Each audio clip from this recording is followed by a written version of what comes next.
राज्यसभा में आज भी नहीं चल सका प्रश्नकाल। दोनों सदनों की कार्यवाही सोमवार सवेरे 11 बजे तक के लिए स्थगित।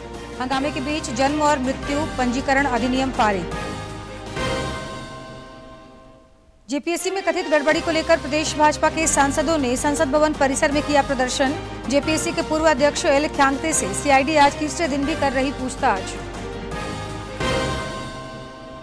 संतोष कुमार गंगवार ने झारखंड के राज्यपाल के रूप में 2 वर्ष के पूरे राज्यपाल के सम्मान में लोक भवन में समारोह का आयोजन। राज्य के सर्वांगीण विकास की दोहराई प्रतिबद्धता।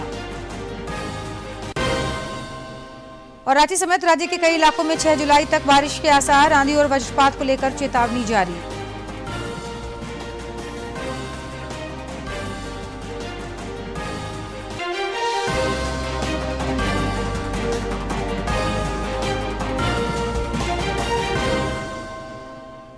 नमस्कार, खबरें झारखंड में आपका स्वागत है। मैं हूं जयलक्ष्मी और अब समाचार विस्तार से। संसद के दोनों सदनों में आज भी विपक्षी सदस्यों ने हंगामा किया। हंगामे के कारण लोकसभा में प्रश्नकाल नहीं चल सका। उधर राज्यसभा में भी कमोबेश स्थिति ऐसी हो रही है।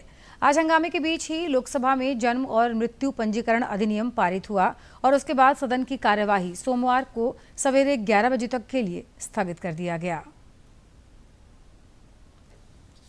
माननीय सदस्यगण, मैंने कई बार आग्रह किया है आपसे, प्रश्नकाल महत्वपूर्ण समय होता है,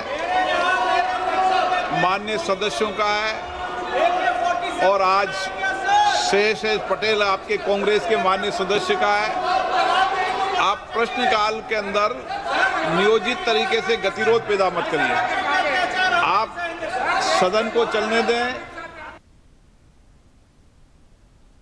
इससे पहले संसदीय कार्य मंत्री किरेन रिजिजू ने कहा कि सदन में महत्वपूर्ण बिल पारित किए गए हैं और सरकार चाहती थी कि इसमें सभी लोग हिस्सा लें। इतना ही नहीं, सरकार ने बिजनेस एडवाइजरी कमेटी में भी इसके लिए समय तय किया था। उन्होंने कहा कि विपक्षी सदस्यों को बाहर जाकर यह नहीं कहना चाहिए कि बिना चर्चा के बिल क्यों पारित किया। लेकिन विपक्ष के साथियों ने किसी ने भी इस बिल के चर्चा में भाग नहीं लिया। ये दुर्भाग्यपूर्ण है। हम चाहते हैं सब बोले, भविष्य में आप लोग ऐसा मत कीजिए। पब्लिक आपको इसका जवाब मांगेगा। पार्लियामेंट में भेजा है बात बोलने के लिए, हंगामा करने के लिए नहीं। लेकिन आप हिस्सा नहीं लेते हैं बिल में, फिर आप बाहर में न्यूज में जाकर के कहते हैं कि सरकार चर्चा नहीं कराते, बिना चर्चा के बिल पारित करते हैं। ये इल्जाम आप नहीं लगा सकते। आपने अपना मौका गंवा दिया है। सभापति महोदय, मैं सिर्फ इतना कहना चाहता हूं कि अगले जो बिल लेके आएंगे उसमें भी आप लोग ऐसा हंगामा करेंगे तो ये बिल्कुल अच्छा नहीं होगा। इसलिए सहयोग करें, हंगामा ना करें। राज्यसभा में विपक्ष के हंगामे के बीच कुछ सांसदों ने लोकहित से जुड़े मुद्दे उठाए। इस दौरान केंद्रीय कृषि मंत्री शिवराज सिंह चौहान ने विपक्ष पर निशाना साधा और कहा कि सदन में इस तरह की राजनीति ठीक नहीं है। ये प्रतिपक्ष केवल अराजकता फैलाना चाहता है, हंगामा खड़ा करना चाहता है। चर्चा से इनको कोई लेना देना नहीं है। हम इनकी घोर निंदा करते हैं। माननीय सभापति महोदय, हर बात पर हंगामा करना, हुल्लड़ फैलाना, सड़क छाप राजनीति करना और सदन की गरिमा को तार तार करना, ये इनका स्वभाव हो गया है। देश इनको देख रहा है और देश की जनता इनको कभी माफ नहीं करेगी। माननीय सभापति महोदय। राज्यसभा सांसद प्रदीप कुमार वर्मा ने आज उच्च सदन में रांची के सीआईपी का मामला उठाया। उन्होंने कहा कि यह एक प्रसिद्ध संस्थान है जिसका जीर्णोद्धार किए जाने की जरूरत है। श्री वर्मा ने कहा कि इस संस्थान में झारखंड समेत अन्य राज्यों के भी मरीज आते हैं। ऐसे में यहाँ सुविधाओं का विस्तार किया जाना जरूरी है। महोदय, वर्ष 1918 में स्थापित सीआईपी रांची देश के सबसे पुराने और प्रतिष्ठित मानसिक संस्थानों में से एक है। यह संस्थान मानसिक रोगों के उपचार के साथ साथ मनोचिकित्सा, नैदानिक मनोविज्ञान, मनोचिकित्सकीय सामाजिक कार्य, नर्सिंग प्रशिक्षण, पुनर्वास, तंत्रिका विज्ञान महत्वपूर्ण सेवाएं प्रदान कर रहा है। स्वास्थ्य एवं परिवार कल्याण संबंधी विभागीय संसदीय स्थायी समिति ने भी अपनी 148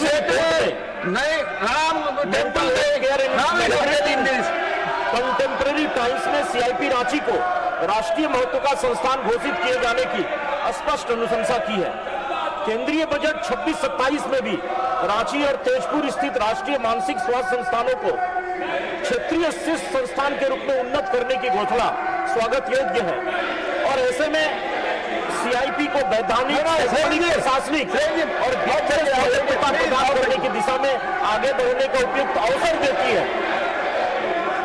वर्तमान में सीआईपी जो 1918 में स्थापित हुआ था, उसको एक बड़े फिर से उसके आधारभूत संरचना के नवीकरण की आवश्यकता है। प्रदेश भाजपा झारखंड में जेपीएससी, जेएसएससी, सीजीएल सहित अन्य भर्ती परीक्षाओं में व्याप्त कथित भ्रष्टाचार को लेकर हमलावर है। संसद में भी राज्य सरकार की नाकामी को लेकर सांसद प्रदर्शन कर रहे हैं। प्रदेश अध्यक्ष आदित्य साहू के नेतृत्व में आज झारखंड भाजपा के सांसदों ने संसद भवन परिसर स्थित महात्मा गांधी की प्रतिमा के समक्ष प्रदर्शन किया और मामले की सीबीआई जांच की मांग की। बाद में रक्षा राज्य मंत्री और रांची के सांसद संजय सेठ ने इस मामले की सीबीआई जांच की मांग दोहराई। झारखंड में जेपीएससी और जेएसएससी परीक्षाओं में कथित अनियमितताओं और पेपर लीक के मामलों को लेकर झारखंड के भाजपा सांसदों ने आज सुबह संसद भवन परिसर में महात्मा गांधी की प्रतिमा के पास प्रदर्शन किया। भाजपा सांसदों ने इस दौरान झारखंड के मुख्यमंत्री हेमंत सोरेन के इस्तीफे की मांग की। साथ ही पूरे मामले की सीबीआई से निष्पक्ष जांच कराने की भी मांग हुई। भाजपा का आरोप है कि राज्य में भर्ती परीक्षाओं में हुई कथित गड़बड़ियों और पेपर लीक से लाखों युवाओं का भविष्य प्रभावित हुआ है, इसलिए दोषियों के खिलाफ कड़ी कार्रवाई और मामले की स्वतंत्र जांच आवश्यक है। भाजपा सांसद संजय सेठ ने मामले की जांच सीबीआई से कराए जाने की मांग करते हुए नेता प्रतिपक्ष राहुल गांधी से रांची पहुंचकर छात्रों का समर्थन करने और मुख्यमंत्री से इस्तीफे की मांग करने की अपील की। झारखंड के अंदर हजारों छात्र पिछले 5 दिनों से धरने बैठे हुए हैं। भारी बारिश के बीच में उनकी एक ही डिमांड है, सीबीआई जांच। क्योंकि जिस तरह जेएसपीएल चाहे जेएसएससी जो पेपर लीक हुआ, जो प्रश्न पत्र लिखाए गए, हिंदुस्तान में पहली बार ऐसा हुआ कि बाकायदा एक होटल को बुक कराया गया लीज पे, वहां पे आंसर शीट, प्रश्न पत्र के उत्तर लिखाए गए। यह हाल झारखंड का है।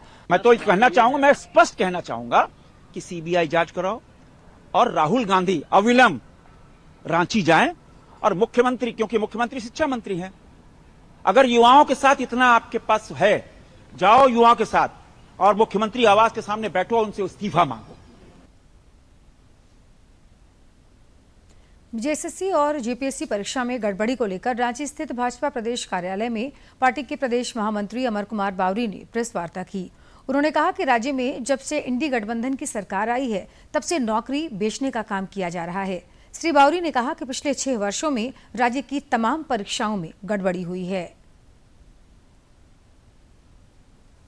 अध्यक्ष जी ने भी इस विषय को लगातार अपने लोकसभा और राज्यसभा में उठाया है और कल उन्होंने परसों जहां आपने देखा होगा धरना दिया, आज मौन आंदोलन करके इस विषय पर पूरे देश का ध्यान आकृष्ट कराया और पहली बार देश ने भी झारखंड में हो रही गड़बड़ियों को देखना प्रारंभ किया है। तो हम लोगों ने सीबीआई जो उनका डिमांड है, उस डिमांड को हम लोग सपोर्ट करते हुए इस आवाज को बुलंद करते हैं और साथ ही साथ सारे परीक्षाओं के रद्द करते हुए गड़बड़ियों की जांच अविलंब हो, फास्ट ट्रैक कोर्ट के माध्यम से हो, जो दोषी हो उनको तुरंत गिरफ्तार करके जेल में डाला जाए। झारखंड लोक सेवा आयोग की 14वीं संयुक्त सिविल सेवा परीक्षा में कथित अनियमितताओं की जांच के सिलसिले में सीआईडी पूर्व अध्यक्ष लख्यांगते से आज फिर पूछताछ कर रही है। इससे पूर्व उनसे भर्ती प्रक्रिया, परीक्षा संचालन और निजी एजेंसियों की भूमिका सहित विभिन्न बिंदुओं पर अब तक 2 बार लंबी पूछताछ की जा चुकी है।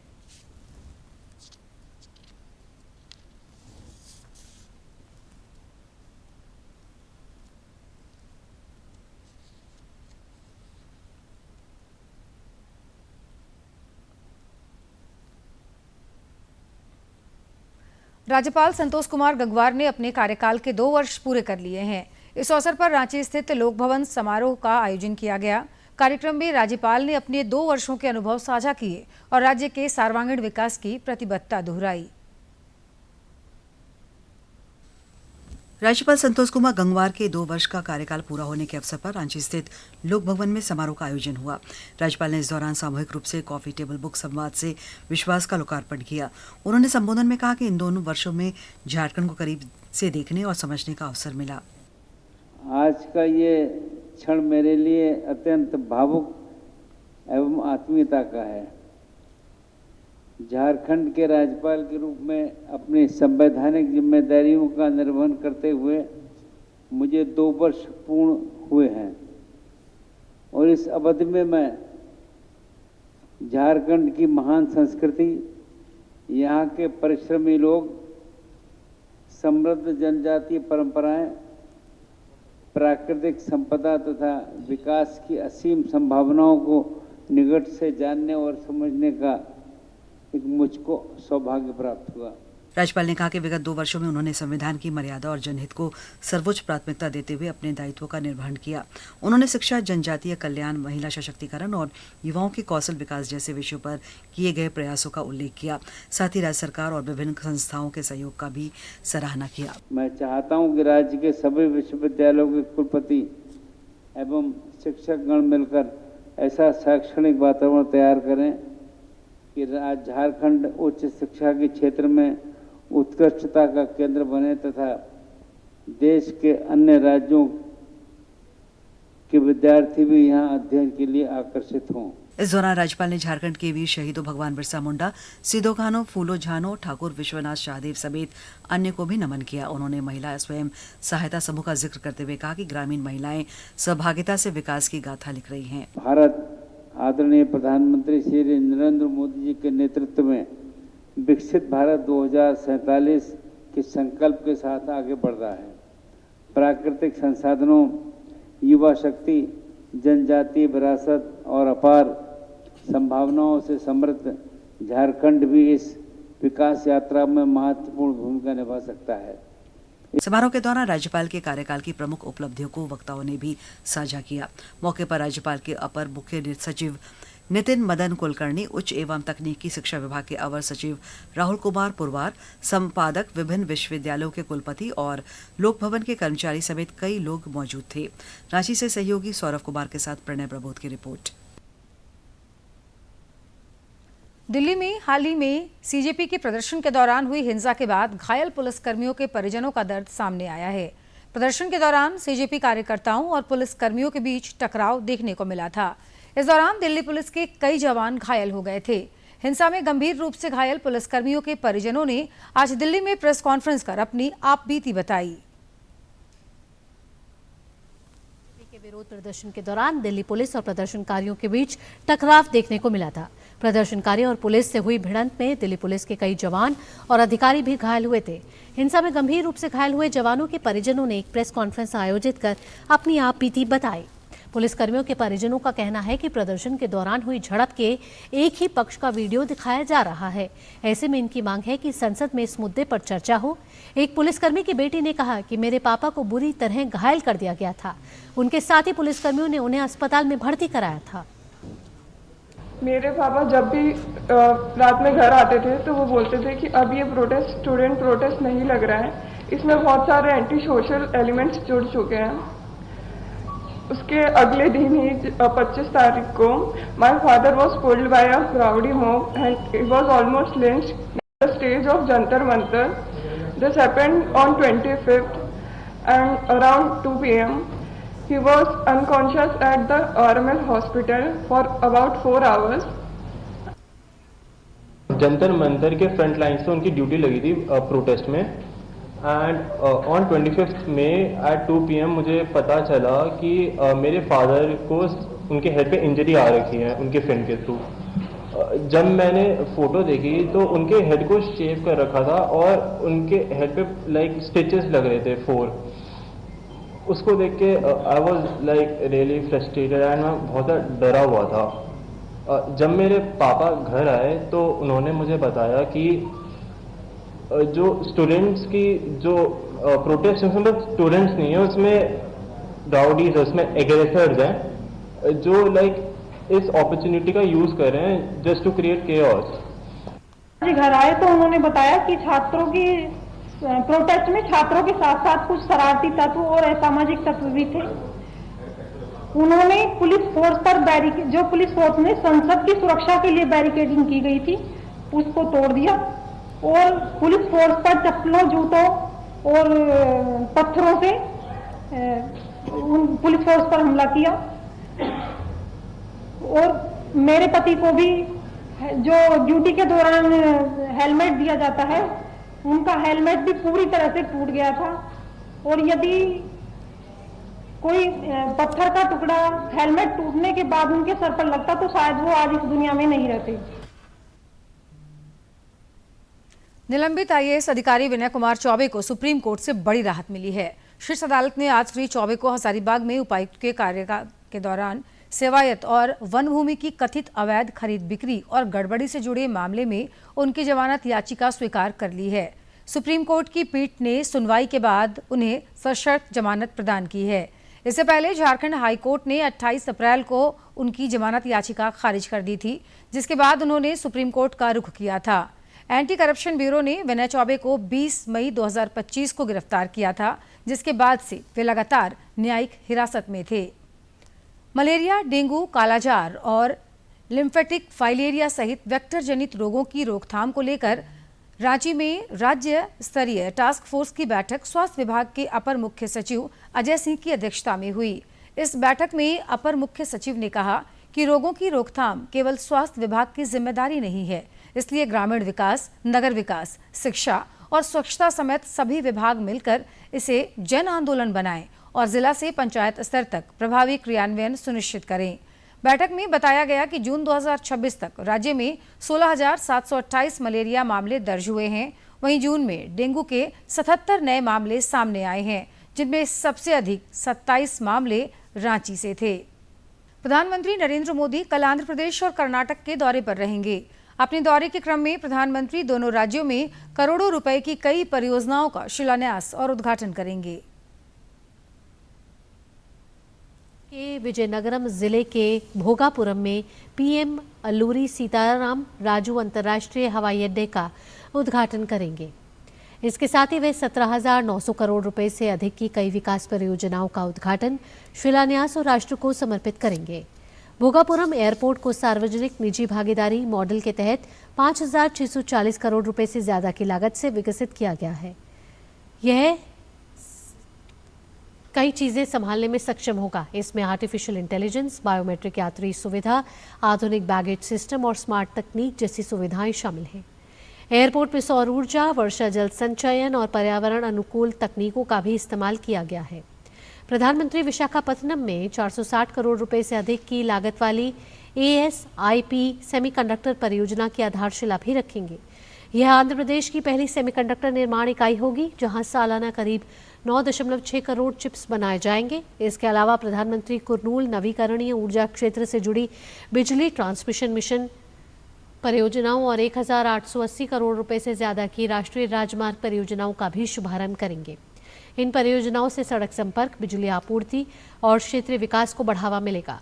इसके बाद प्रधानमंत्री कर्नाटक के मैसूर जाएंगे, जहां वे स्वामी विवेकानंद सांस्कृतिक युवा केंद्र विवेक स्मारक का उद्घाटन करेंगे। यह केंद्र स्वामी विवेकानंद की मैसूर यात्रा की स्मृति में बनाया गया है। यहाँ 4D अनुभव केंद्र, प्रदर्शनी हॉल, पुस्तकालय, योग और ध्यान केंद्र सहित कई सुविधाएं उपलब्ध होंगी। यह केंद्र युवाओं के लिए शिक्षा, नेतृत्व, विकास और व्यक्तिगत निर्माण का प्रमुख केंद्र बनेगा।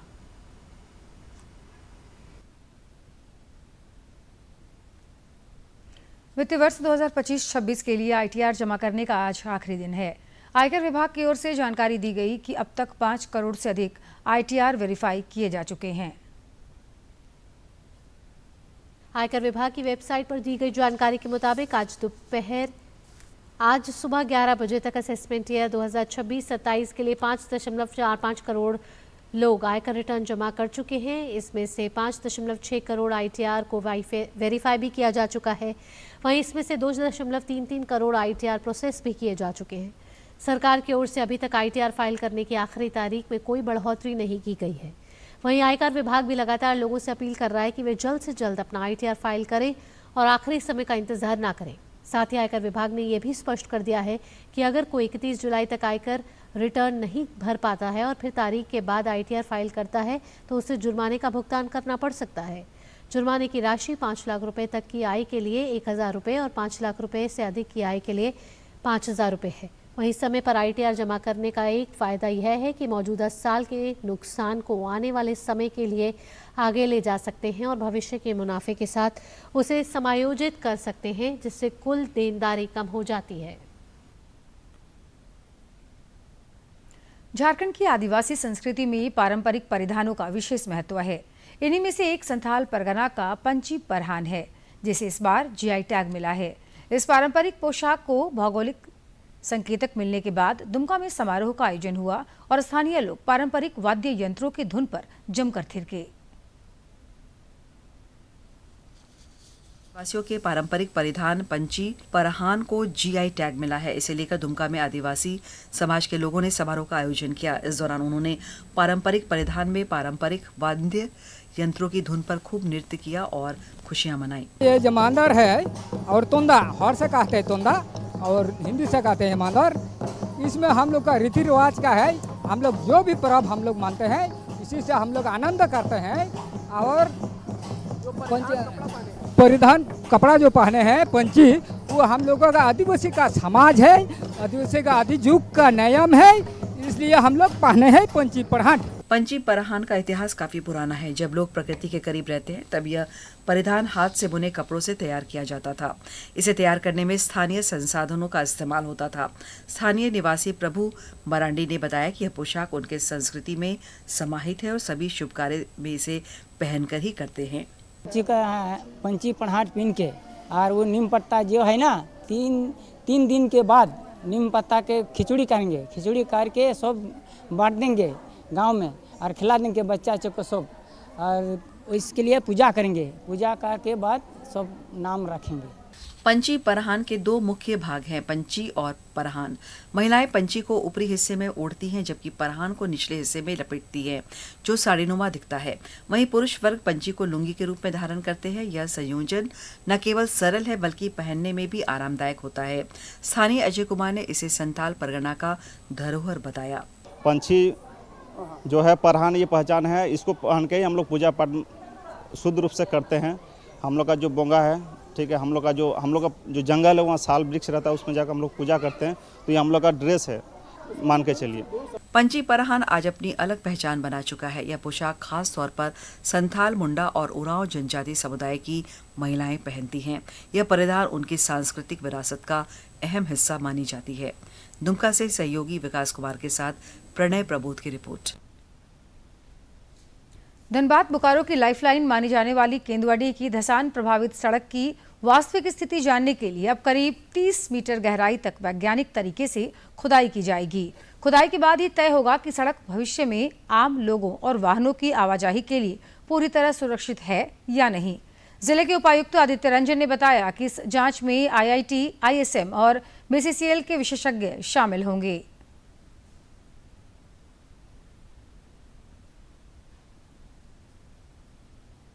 काफ़ी बृहद SOP है, उसमें 30 मीटर तक गड्ढा करके देखने का प्लान है इन लोग का। तो हम लोगों ने उसी SOP के अनुसार काम करने का निर्देश दिया है। एक बार BCCL अपने स्तर से वो खुदाई करके ये देख ले कि कोई मेजर दुर्घटना आगे नहीं होने वाली है, तो हम लोग RCD से उसका सड़क बनवाएंगे। लोहरदगा शहर के BS कॉलेज रोड पर आज हुए सड़क हादसे में स्कूटी सवार एक दंपति की मौके पर ही मौत हो गई। मृतकों की पहचान कुड़ू थाना क्षेत्र के हेसल निवासी के रूप में हुई है।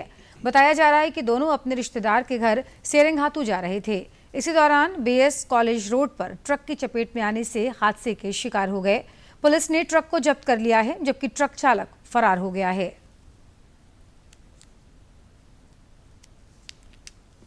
बात करेंगे मौसम की। रांची समेत राज्य के कई इलाकों में 6 अगस्त तक हल्के से मध्यम दर्जे की बारिश हो सकती है। इस दौरान आंधी और वज्रपात को लेकर चेतावनी जारी की गई है। राज्य में अगले 2 दिनों के दौरान अधिकतम तापमान में बड़े बदलाव की संभावना नहीं है।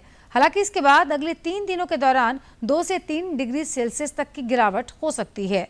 पिछले 24 घंटे के दौरान पूर्वी सिंहभूम के गुड़ाबांधा में सर्वाधिक 66.4 मिलीमीटर बारिश रिकॉर्ड की गई। राष्ट्रमंडल खेलों में भारतीय खिलाड़ियों का दमदार प्रदर्शन जारी है। विभिन्न स्पर्धाओं में आज भारतीय खिलाड़ी देश का परचम लहराएंगे। भारत 17 पदकों के साथ पदक तालिका में 10वें स्थान पर है। खेलों में आज का दिन भारतीय खिलाड़ियों के लिए बेहद व्यस्त और अहम रहने वाला है। एथलेटिक्स से लेकर मुक्केबाजी, जूडो, लॉन बॉल्स और ट्रैक साइकिलिंग तक भारत के खिलाड़ी कई महत्वपूर्ण मुकाबलों में अपनी चुनौती पेश करेंगे।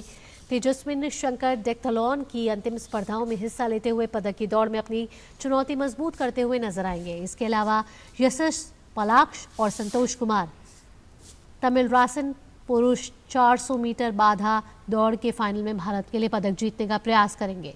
मिश्रित 4x400 मीटर रिले टीम के भी पहले दौर में अपना अभियान शुरू करेगी। मुक्केबाजी में 10 भारतीय मुक्केबाज सेमीफाइनल मुकाबला खेलने उतरेंगे।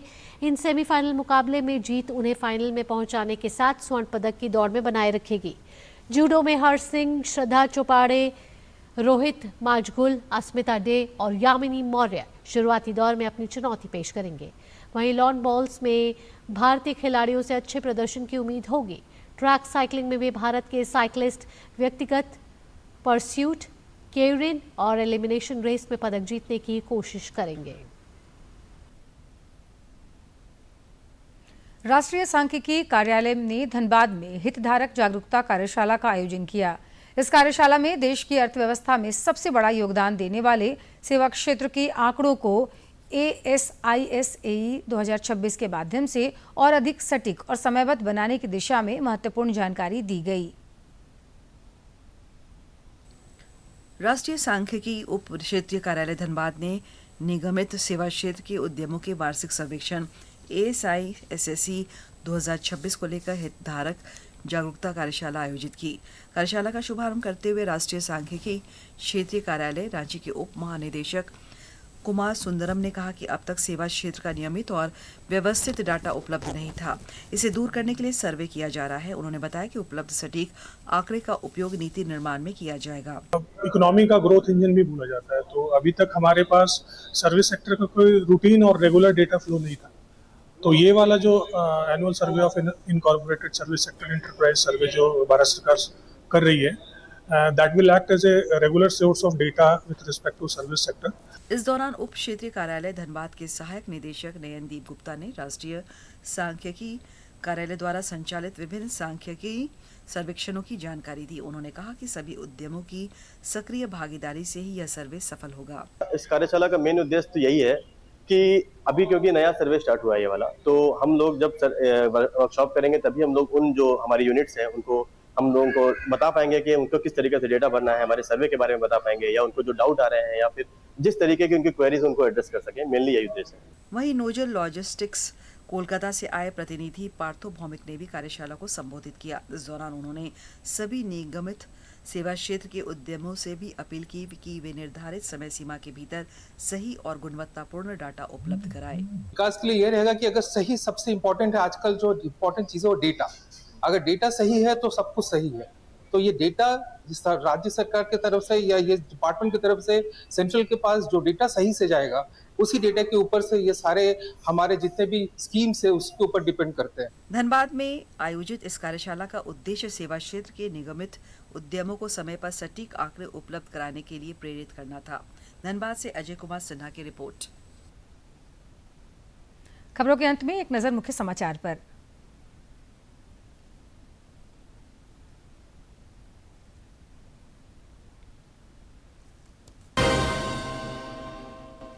हंगामे के कारण लोकसभा में आज भी नहीं चल सका प्रश्नकाल। दोनों सदनों की कार्यवाही सोमवार सवेरे 11 बजे तक के लिए स्थगित। हंगामे के बीच जन्म और मृत्यु पंजीकरण अधिनियम पारित। जेपीएससी में कथित गड़बड़ी को लेकर प्रदेश भाजपा के सांसदों ने संसद भवन परिसर में किया प्रदर्शन। जेपीएससी के पूर्व अध्यक्ष एल ख्यांगते से सीआईडी आज तीसरे दिन भी कर रही पूछताछ। संतोष कुमार गंगवार ने झारखंड के राज्यपाल के रूप में 2 वर्ष किए पूरे। राज्यपाल के सम्मान में लोकभवन में समारोह का आयोजन। राज्य के सर्वांगीण विकास की दोहराई प्रतिबद्धता। और रांची समेत राज्य के कई इलाकों में 6 जुलाई तक बारिश के आसार, आंधी और वज्रपात को लेकर चेतावनी जारी।